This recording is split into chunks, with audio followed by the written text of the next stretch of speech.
Nós vamos então ler aqui o livro de Romanos, capítulo 3, começando no 23.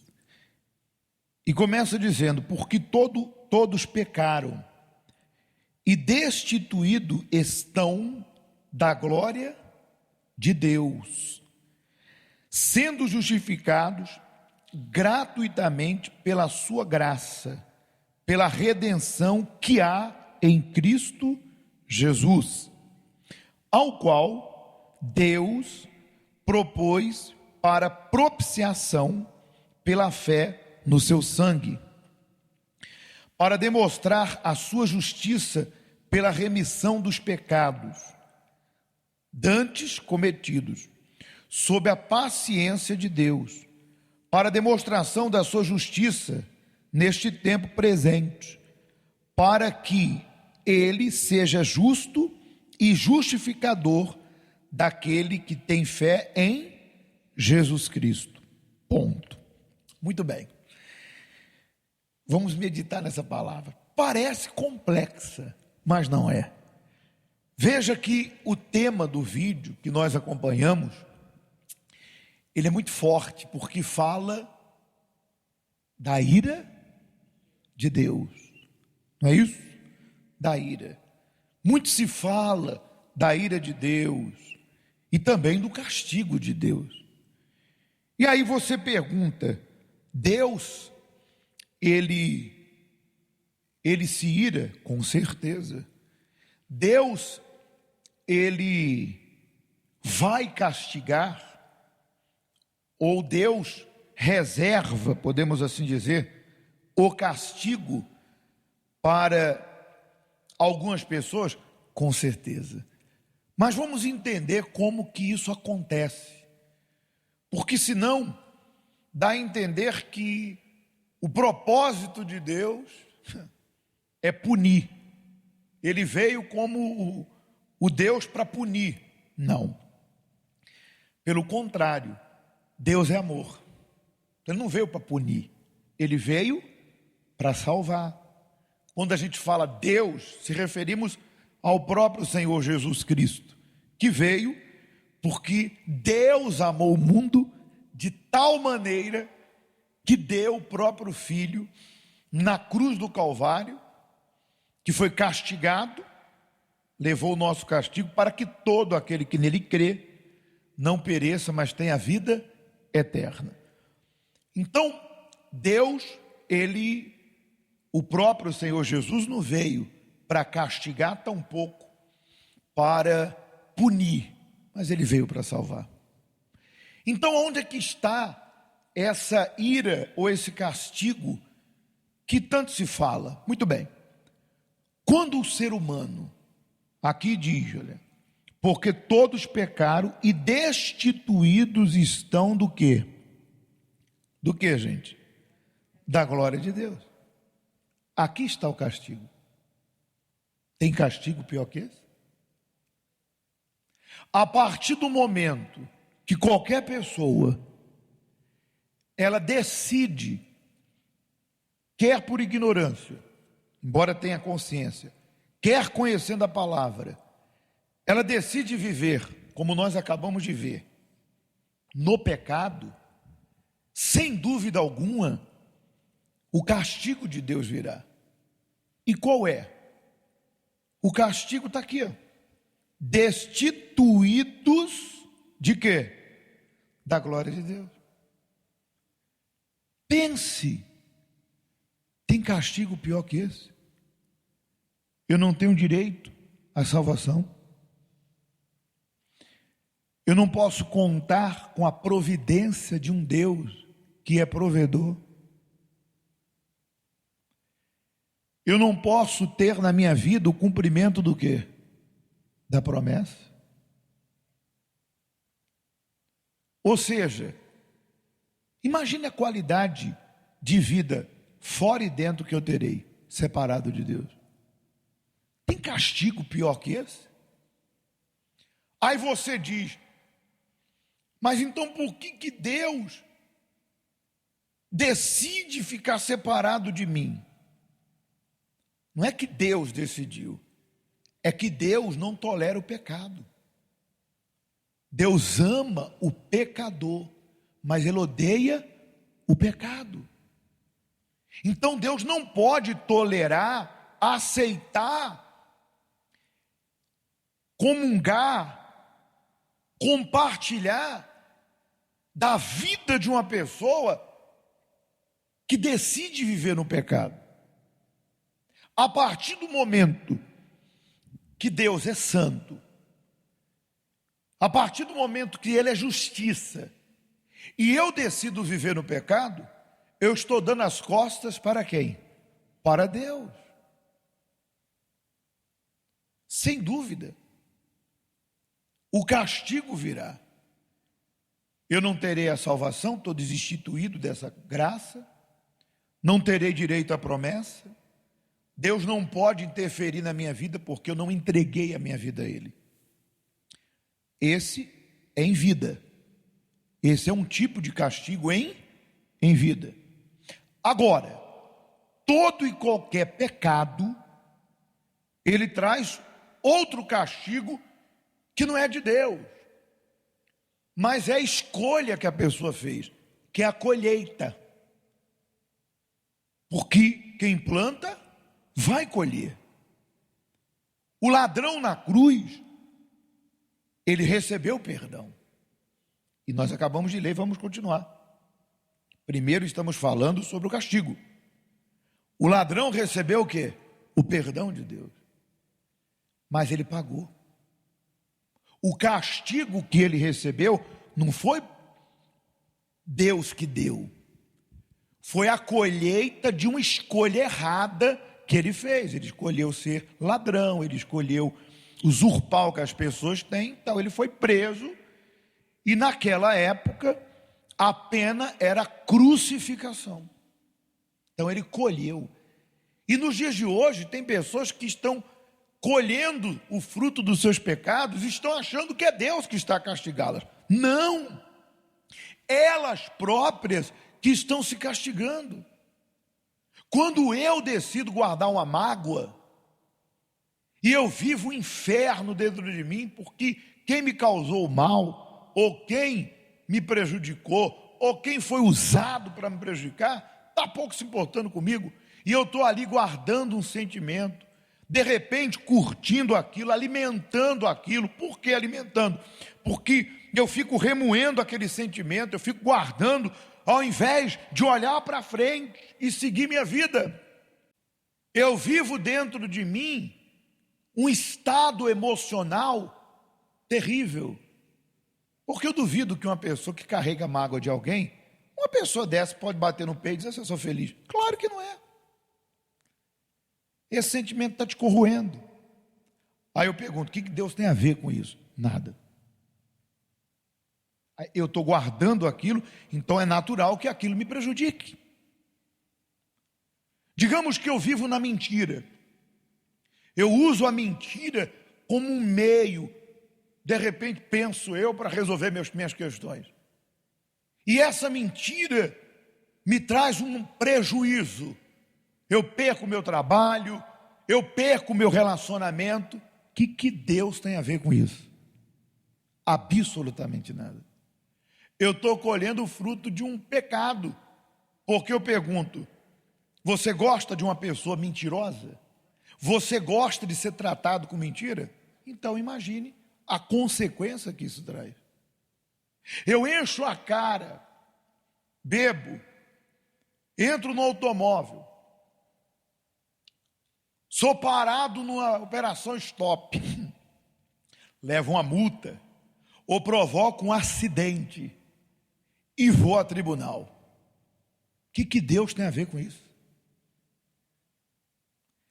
Eu não cuido do meu corpo, abuso em certas substâncias, sou negligente com a minha própria vida, e por não cuidar do meu corpo, eu adquiri uma doença que poderia ser evitada. O que Deus tem a ver com isso?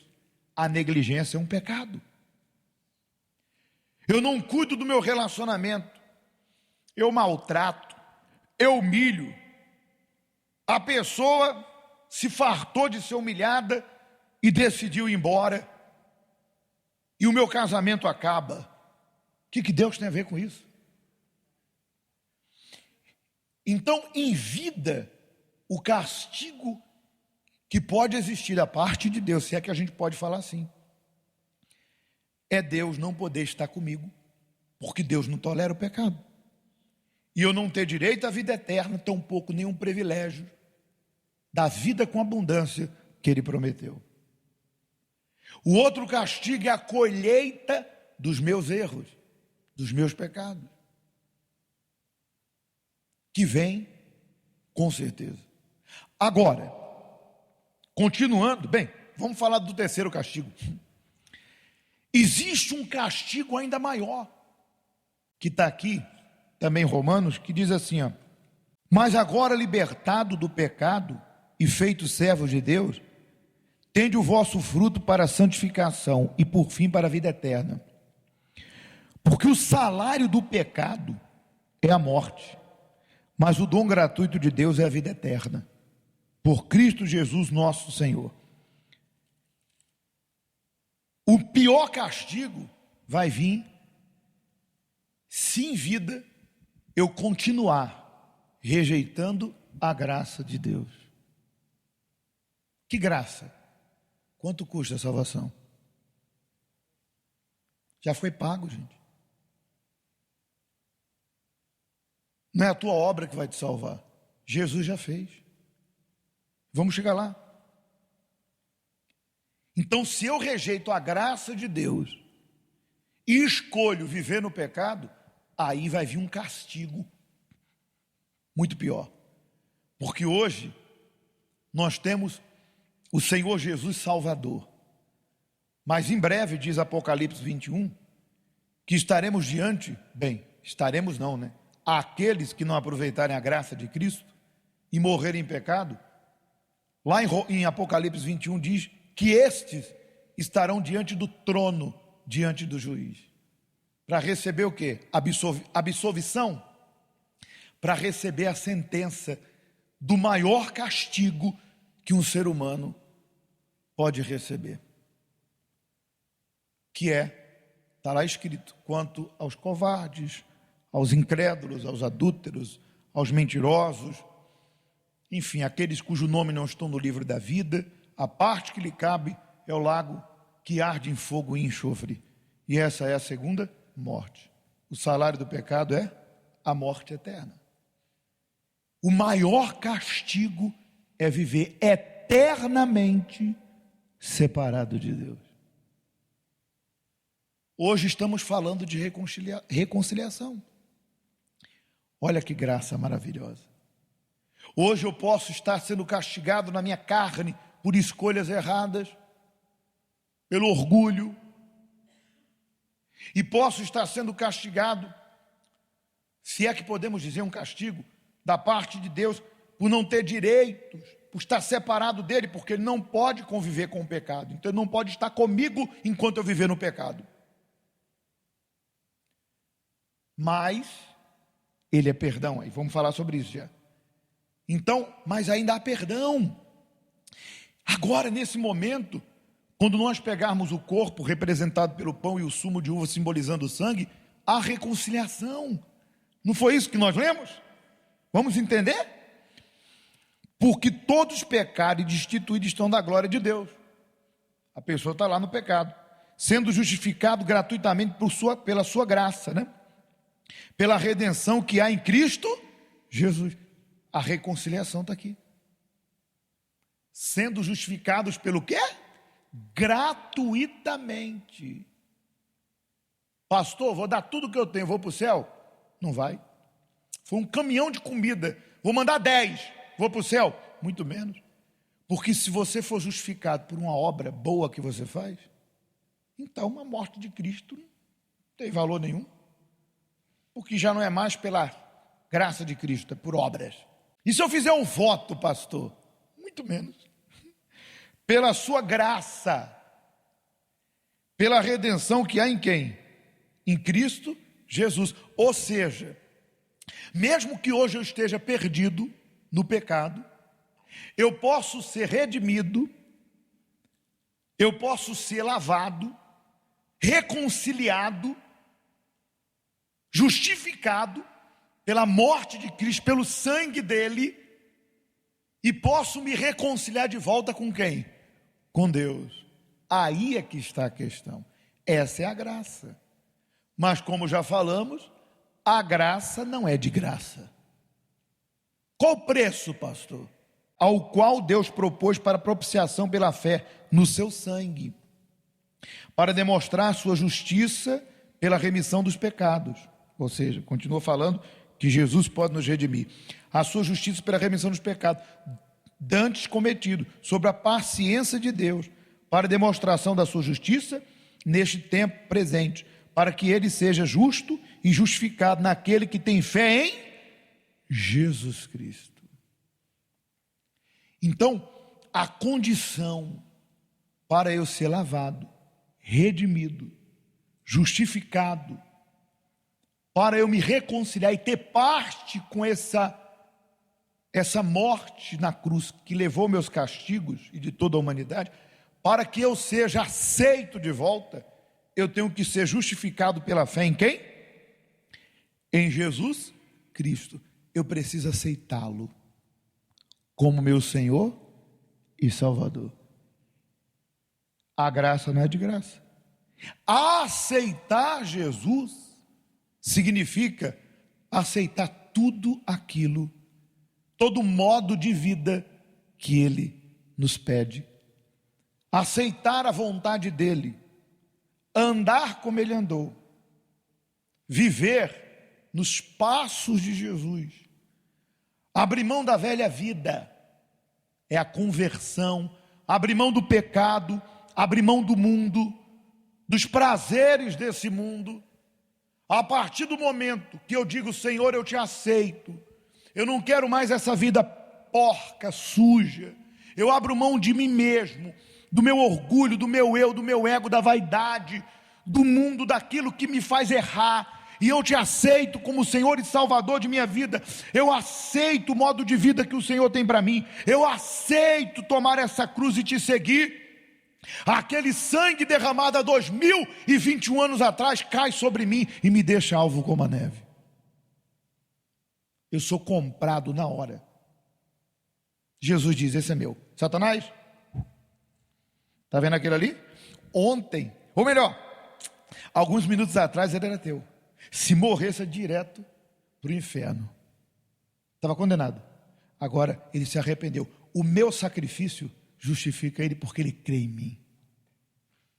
Acabou. Acabou. E aí eu me mantenho nesse caminho. Para isso eu preciso do Espírito Santo, e o próprio Jesus já falou, eu irei para o Pai, mas não vos deixarei sozinhos, eu vos enviarei o Consolador, o Espírito da verdade, que vos ensinará e vos fará lembrar de tudo aquilo que eu vos tenho dito. Vai dar errado? Qual o bicho de 7 cabeças que é nisso? Sabe qual o bicho de 7 cabeças?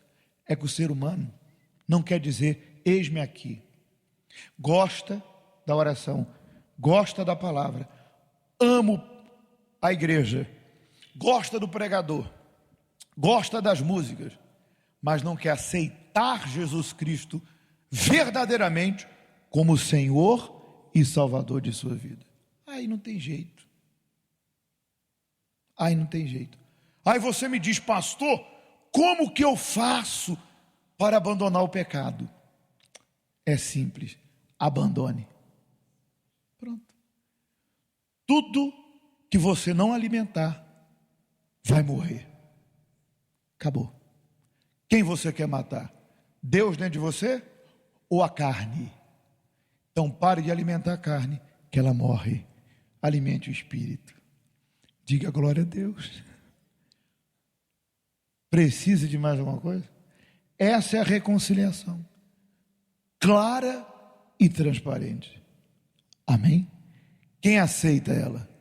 Se você aceita, nós vamos colocar Santa Ceia sobre o altar e você vai vir receber, e aí nós vamos ter comunhão, nós vamos relembrar de tudo aquilo a qual já foi feito. O caminho já está preparado. Você que aceita Jesus Cristo como o Senhor e Salvador da tua vida, venha e receba o cálice e o pão.